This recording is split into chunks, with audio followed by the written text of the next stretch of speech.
ముఖ్యమంత్రి చంద్రబాబు గారైతే ఎమ్మెల్యేలు తీరు పట్ల, కొందరు ఎమ్మెల్యేలు ప్రవర్తిస్తున్న తీరు పట్ల, క్షేత్రస్థాయి నుంచి వస్తున్న రిపోర్టుల పట్ల ఇప్పుడైతే దృష్టి పెట్టినట్టయితే కనిపిస్తోంది. 100 రోజులకు సంబంధించి ప్రోగ్రెస్ కార్డులు అందరికీ అందిద్దాం అనుకున్నారు కానీ, అది బహిరంగంగా మీడియా ముందు ఇస్తే అంత బాగుండదు అనే కోణంలో అయితే దాన్ని నిలిపివేశారు. కానీ అప్పట్లో దీని మీద పూర్తి రిపోర్టు ఆయన దగ్గర ఉంది.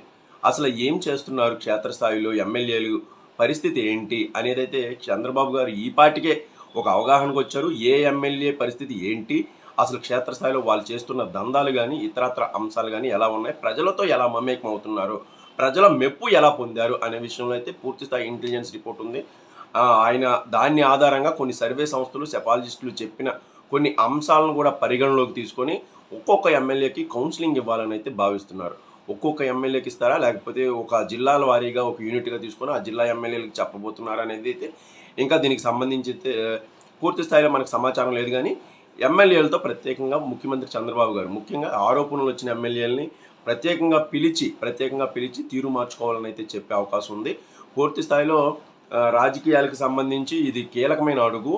ఎందుకంటే ఇప్పటికే 100 రోజులు దాటిన సందర్భంగా ప్రజల నుంచి వచ్చిన వ్యతిరేకత కానీ, ప్రజల నుంచి వస్తున్న అర్జీలు కానీ, ప్రజల నుంచి వచ్చే ఆకాంక్షలు కానీ, అలాగే ప్రజలకు ఎమ్మెల్యేలు దగ్గరవుతున్న తీరు కానీ, దీని మీద పూర్తి స్థాయిలో దృష్టి పెట్టాలని అయితే చంద్రబాబు గారు మొదటి నుంచి భావిస్తున్నారు. ఇప్పుడు దాన్ని మరింత వేగవంతం చేసే అవకాశం ఉంది.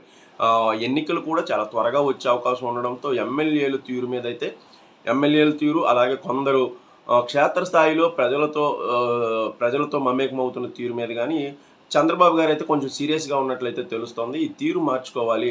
ఇప్పటికే కొందరైతే ఇసుక విషయంలో కానీ, అలాగే ఇతరత్ర అంశాలు అన్ని విషయాల్లోనూ కొన్ని తప్పులు అయితే జరుగుతున్నాయి కింది స్థాయి వ్యక్తుల్లో కానీ.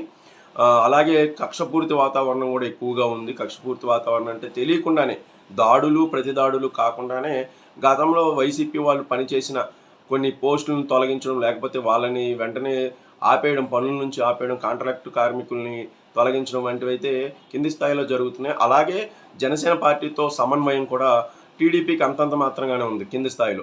దాన్ని పూర్తి స్థాయిలో మెరుగుపరుచుకోవాలి అనేలా ముఖ్యంగా ఎమ్మెల్యేలకు సంబంధించి వచ్చిన రిపోర్టులు వాళ్ళ ముందే పెట్టి అసలు ఏంటి, దీని మీద ఏం సమాధానం చెప్తారు, ఇప్పుడు పరిస్థితి అయితే ఏమాత్రం బాగాలేదు, దీన్ని ఎలా మార్చుకోబోతున్నారు అని గట్టిగా మందలించే అవకాశం అవుతుంది.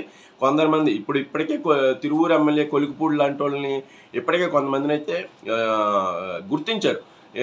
పార్టీకి తలనొప్పిగా మారడం కానీ, అక్కడ పరిస్థితులు పూర్తి స్థాయిలో అదుపు తప్పడం కానీ, ప్రజల నుంచి వస్తున్న వ్యతిరేకత విషయంలో కూడా కొంతమందిని అయితే చంద్రబాబు గారు ఇప్పటికే గుర్తించారు.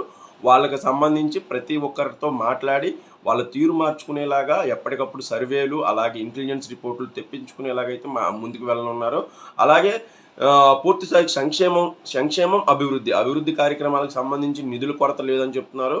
ఎప్పటికప్పుడు పనులు గుర్తించండి, ప్రజలకు సంబంధించిన పనులు గుర్తించండి, అలాగే ప్రజలతో మమేకం ఉండే సంక్షేమ కార్యక్రమాల విషయంలో కానీ, ఇతరత్ర కానీ వాళ్ళు పెట్టుకునే అర్జీలను ఎప్పటికప్పుడు పరిష్కరించండి. గతంలో అర్జీలకు పెట్టుకుంటే గంటలు తిరగాల్సిన సమయం ఉండేది. ఇప్పుడు అలా కాకుండా ఎమ్మెల్యేలు నేరుగా ప్రజలతో కలవండి అని చెప్తున్నారు చంద్రబాబు గారు. అయితే దీనికి సంబంధించి వచ్చే వారం నుంచి అయితే వరుసగా భేటీలు ఉండే అవకాశం ఉంది. ఒక్కొక్క ఎమ్మెల్యేను రమ్మంటారా, లేకపోతే ఒక జిల్లాను యూనిట్గా తీసుకొని వచ్చి ఆ ఎమ్మెల్యేల పరిస్థితిని వివరించి తీరు మార్చుకోవాలని చెప్తారా అనేది అయితే మరో 2-3 రోజుల్లో అయితే ఇది పూర్తి స్థాయిలో కన్ఫర్మ్ అవనుంది.